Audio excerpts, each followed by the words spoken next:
Ipinagdiriwang naman ngayon ang ika-56 na anibersaryo ng Communist Party of the Philippines. Pero ipinagkibit-balikat lang ito ng mga puwersa ng pamahalaan. Ang detalye sa Agenda Report ni Francis Polbe.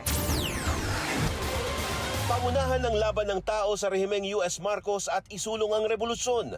Ito ang puso ng ika-56 na anibersaryo ng Communist Party of the Philippines o CPP. Ipinost ng Central Committee ng CPP ang pagbati sa kanilang website. Nagpugay sila kay Ka Jose Maria o Joma Sison na founding chair ng komite. May tribute din para sa mga bayani at martir na nag-alay ng buhay para sa demokrasya, pati na ang mga party leaders at red fighters ng New People's Army.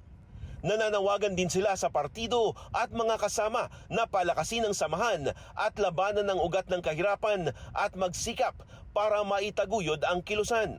Yes, they may create this celebration, but they are insignificant. Memory here existed, yes, maybe, but the question is, are they still significant? We say no, because as I said, as the armed forces mentioned and the government, they are lawless. And giving attention to lawless elements has no time and space for our government. Pero insignificant. Yan ang pahayag ng Philippine Army kaugnay sa anibersaryo ng Communist Party of the Philippines ngayong araw. Ayon kay Philippine Army Commander Lieutenant General Roy Galido, walang panahon ng sandatahang lakas para sa lawless elements gaya ng CPP.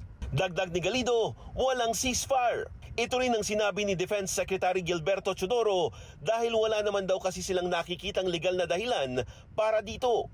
Parehas din ito sa pahayag ng Philippine National Police.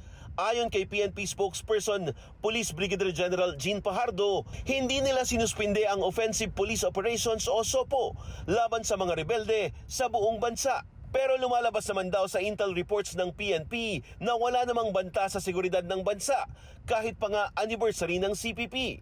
Ayon pa sa PNP, inatasan ng lahat ng Police Regional Office na mag-heightened alert para sa posibleng aktibidad ng mga communist insurgents at local terrorists.